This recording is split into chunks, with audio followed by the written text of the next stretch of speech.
Welcome to Holistic Accountant Podcast, where we aim to showcase how adopting a holistic approach in accounting and tax maximizes value for clients. Beyond traditional tasks like preparing financial statements and tax returns, a holistic accountant focuses on offering advice that maximizes personal wealth on an after-tax basis. If you enjoy this episode, please consider leaving a rating and sharing it with those who might also benefit. And to ensure you stay updated, subscribe to our weekly email. The link is in the show notes.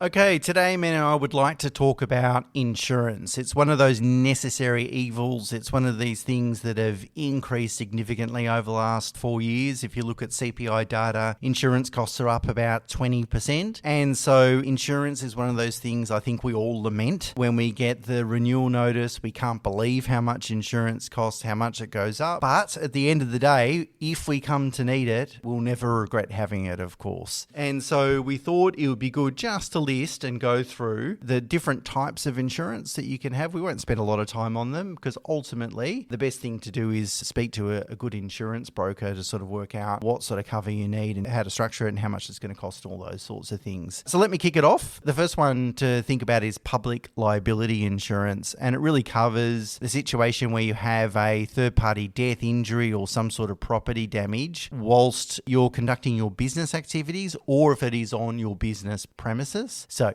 someone gets injured, of course, and depending, where your business premises is and who your landlord is, quite often it's a condition of a lease as well to hold the requisite public liability insurance. But to my mind, you certainly wouldn't conduct a business without public liability.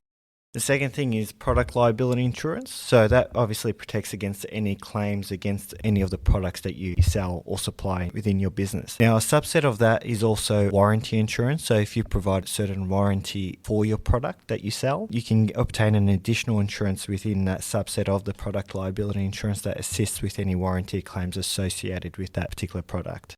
The next one to talk about is professional indemnity insurance. It's one that, if we talk about increasing cost of insurance, anyone that pays professional indemnity insurance knows that it's pretty crazy. Of course, it covers you from negligence, errors, omissions, these sorts of things. It won't cover against criminal negligence, but if you make a mistake and then a client sues you, of course, that's when professional indemnity insurance kicks in. As I said, professional indemnity insurance in the financial services space has really increased substantially, unfortunately mainly due to claims against businesses that have actually exited the industry. Nothing much we can do about that. I know, Mena, you've had some success with the policy for our accounting business. Yeah, there's certain industries where insurance brokers will target and obtain a large sort of proportional or number of professionals within a certain industry and approach an insurance company and basically try to get what I call a group discount policy. So it helps them aggregate all the risk for one particular industry with one insurer and gets them a whole lot of business. So obviously they're more inclined to take on the business at a discount. So there are multiple industries where this applies to. I know some health sectors such as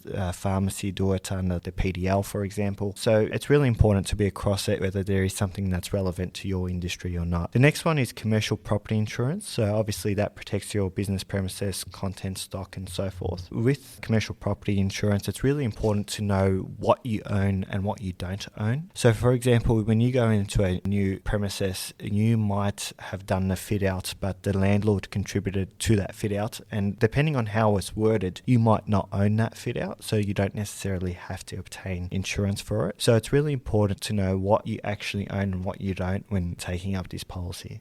Business interruption insurance covers you for loss of income and ongoing expenses if your business is forced to close due to an insured event. So, for example, if you had a flood and you had to close your business as a result of that flood and you were covered for floods, of course, then you might be able to recoup some of the lost profit and trading results during that period. The next one is commercial vehicle insurance. So as sort of the name states, it just covers your business vehicles, including cars, vans, trucks and trailers. Sometimes you can get that insurance that also covers any contents that those vehicles carry as well. Workers' compensation insurance is mandatory for all businesses, so if you're not paying it, you absolutely should be. It's going to depend on your salaries, the amount that your number of staff that you're employing, how much you're paying them, and then the type of industry that you're in. Of course, it's been well documented that workers' comp insurance has increased quite substantially, particularly in Victoria over the last couple of years. The next one is cybersecurity insurance, one that, you don't hear about often, but I think is becoming more and more important these days. Obviously, that protects against any cybercrime and data breaches that you may have. One that we only recently took out probably 3 or 4 years ago, cyber insurance. I didn't have it in the previous 20 odd years of running business, but I think it's, depending on your business, I think it's one of those risks that presents itself today to a greater extent than what it did in the past. And one of the reasons why you should really think about what sort of insurance you carry on an annual basis to make sure you're covering your risk, particularly as industries in the world change. Next one is management liability insurance, sometimes called directors insurance, but it covers directors and officers against claims, against sort of mismanagement, if you haven't complied with corporations law, those sorts of things. Most people wouldn't have, say, directors liability insurance for their own business, but if you were asked to be a director of a business or entity that you didn't have ownership or full control of, I think it's reasonable to expect that they would insure against those risks for you.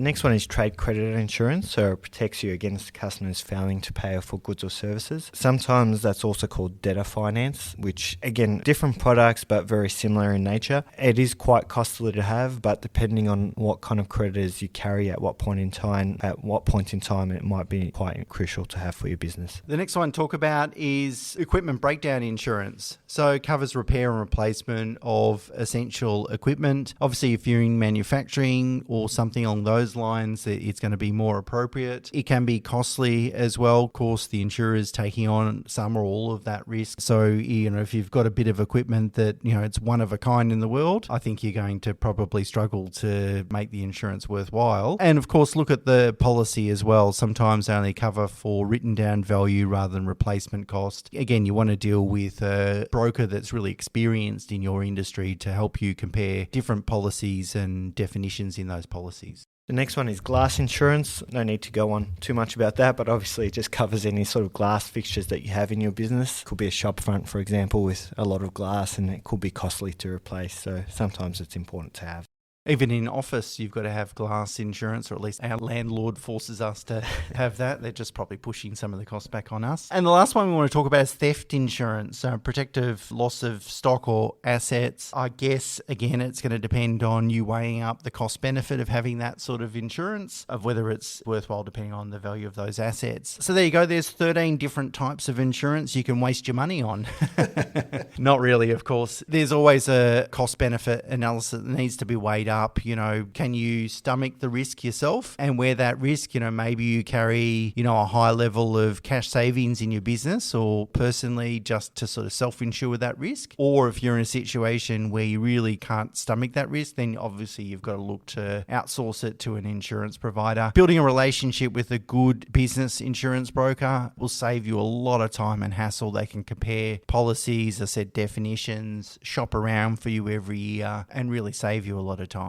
But it's always good to have a think about the types of cover you've got, the depth of cover, whether it's appropriate, whether your business has changed, all those sorts of things, at least annually. Don't just go and renew the policy without really thinking about it. Try and stop and really ask yourself, is it adequate? Okay, until next week, bye for now.